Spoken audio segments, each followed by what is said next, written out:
सलाम, नमस्ते, सत श्री अकाल। मैं हूं रजा और आप देख रहे हैं रजाग्राफी। म्यांमार पर अल्लाह का अजाब बहुत ही तेजी से पड़ रहा है। म्यांमार पर अल्लाह का बहुत ही खतरनाक अजाब पड़ रहा है।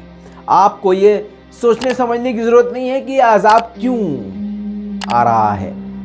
जरा सा बस याद कर लीजिए कि ये वही म्यांमार है जिसने मुसलमानों का कत्ल किया था, कटवा दिया था। जी हाँ दोस्तों, आज वही आवाम, वही सेना जो कल आवाम उस सेना के साथ मिलकर मुसलमानों को मार रही थी, आज वही सेना अब खुद की आवाम को यानी उसी आवाम को पीट रही है।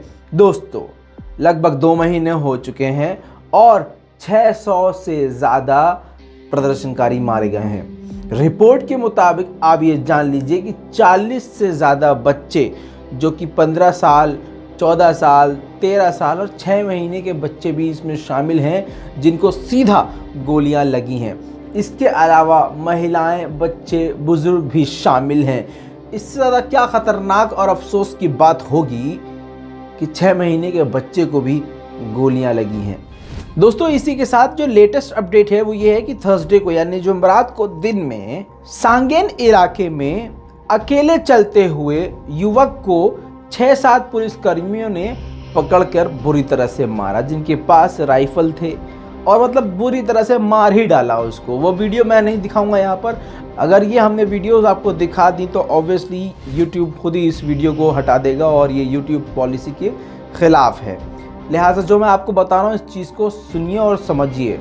7 पुलिसकर्मियों ने घेरकर एक युवक को मार डाला जिसकी उम्र 18 से 19 साल लड़के की बताई जा रही है। जिसके बाद से रात होते होते वहाँ पर फिर से माहौल ख़राब हो गया और लोगों ने इकट्ठा होकर, क्योंकि बस स्टैंड के पास सड़क पर यह हादसा हुआ था, सड़क पर यह कत्ल किया गया था, तो बस स्टैंड पर फूल बिछा दिए गए। जी हाँ, बस स्टैंड पर मोमबत्तियाँ जलाई और रात को भी ये प्रदर्शन जारी रहा।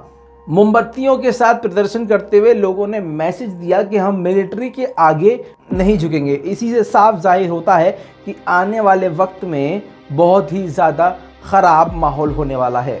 म्यांमार की जनता ने खुलकर अब धमकी दे दी है। जी हाँ, वहाँ पर इंटरनेट पूरी तरह से बंद है। जी हाँ, और वहाँ पर प्लानिंग कैसे कर रहे हैं? टेक्स्ट मैसेज करके कॉल पर प्रदर्शन की प्लानिंग की जा रही है। इसी चीज़ पर आगे बात करते हुए म्यांमार की जनता ने मिलिट्री को धमकी दी है कि अब हम गोरिल्ला हमले तेज़ करेंगे। गोरिल्ला हमले मतलब अचानक हमले, मतलब बिल्कुल बिना किसी प्लान के आपको भनक ही नहीं चलेगी और अचानक आप पर हमला हो जाएगा। इसको गोरिल्ला हमला कहा जाता है और ये गोरिल्ला हमले की धमकी पहले भी दे चुके हैं, लेकिन अब इन हमलों को तेज किया जाने वाला है। इसी के बाद मोनिवा एक जगह है, वहां पर 31 साल के व्यक्ति को गोली मार दी, जिसके बाद से मामला और भी खराब हो गया। यही बहुत सारी वजह है जिसकी वजह से आम जनता और आर्मी के बीच में अब सिविल वॉर छिड़ गया है।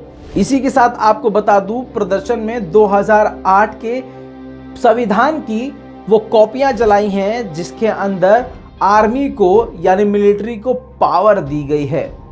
इसी के साथ आपको बता दूं, अमेरिका ने पूरी तरह से अपने संबंध म्यांमार से ख़त्म कर लिए हैं और अपने जो वहाँ पर नेता हैं, आसान ज़बान में समझिए, वहाँ पर जो इनका कार्यालय है उसको बंद कर दिया है और साथ में अमेरिका ने धमकी दी है कि हम पूरी तरह से पाबंदी म्यांमार पर लगाएंगे। दोस्तों, मैंने आपको 2 दिन पहले ही बता दिया था कि अब वहाँ पर सिविल वॉर का अंदेशा है और सिविल वॉर का ऐलान हो चुका है। अब जब ये हमने रिपोर्ट जारी कर दी थी उसके 2 दिन बाद अब फिर जाके यूएन ने साफ कर दिया है कि अब म्यांमार में हालात इतने ज़्यादा ख़तरनाक हैं कि वहाँ पर सिविल वॉर की आशंका है और हालात बद से बदतर हो गए हैं। ब्रिटेन ने, दोस्तों आपको बता दूं, म्यांमार की फैक्ट्रीज भी बंद कर दी है। मतलब आप ये समझ लीजिए कि पूरी तरह से म्यांमार का पूरी दुनिया से बाइकआउट होना शुरू हो गया है। यहाँ पर मैं आपको भारत सरकार की एक क्रूरता भी बताना चाहूँगा। जी हाँ दोस्तों, सुनिए, समझिए। मामला ऐसा है कि 2017 में बर्मा से, म्यांमार से जो मुसलमान भागे थे उनमें एक परिवार था। एक परिवार की एक बच्ची भारत में रह गई थी और उसका परिवार बांग्लादेश चला गया था। वो लड़की यहीं थी, कहाँ पर? भारत में। अब ऐसे माहौल में जब वहाँ काटपीट चल रही है, म्यांमार में कत्लेआम हो रहा है, ऐसे दौर में भारत सरकार ने उस बच्ची को, जिसकी उम्र 16 साल है, मिलिट्री के द्वारा म्यांमार पहुंचाने के लिए पकड़ा और उसको ले गए। हालात इतने ख़राब हैं। अब इसके पीछे सरकार की, बीजेपी सरकार की क्या मंशा थी, आप खुद ही अंदाज़ा लगा लीजिए कि वहाँ ले जाते हैं और बोलते हैं कि भैया आपके मुल्क का बाशिंदा हमारे पास है, इसको आप अंदर ले लीजिए। लेकिन वहाँ के मिलिट्री ने ये कह दिया कि यहाँ के हालात बेहद ख़तरनाक है, हम गेट नहीं खोल सकते, यानी उन्होंने बॉर्डर के गेट नहीं खोले। इधर भारत जो है पूरी तरह से, यानी बीजेपी सरकार पूरी तरह से कोशिश कर रही थी कि इस बच्ची को जो 16 साल की है, इसको जल्दी से जल्दी म्यांमार में घुसा दें। अब ये आप समझ लीजिए कि मार धाड़ के मौके पर स्पेशली इस लड़की को, जो मुसलमान है, इस बच्ची को ज़बरदस्ती म्यांमार में क्यों घुसा रही थी? आखिर इसीलिए कि उसको भी काट पीट दिया जाए। अपने हाथ गंदे नहीं करना चाहती थी बीजेपी सरकार, इसी वजह से कोई भी इसमें शक की कोई गुंजाइश ही नहीं है। अगर भाजपा सरकार के दिल में, भारत सरकार के दिल में चोर नहीं होता तो इस बच्ची को वहाँ भेजा जाता, उस कैंप में भेजा जाता जहाँ इसके माँ बाप हैं, यानी बांग्लादेश भेज दिया जाता। बांग्लादेश के लिए तो मोदी जी ने जंग लड़ी है, बांग्लादेश के लिए तो मोदी जी ने अपनी जान तक देने की बात कर दी थी।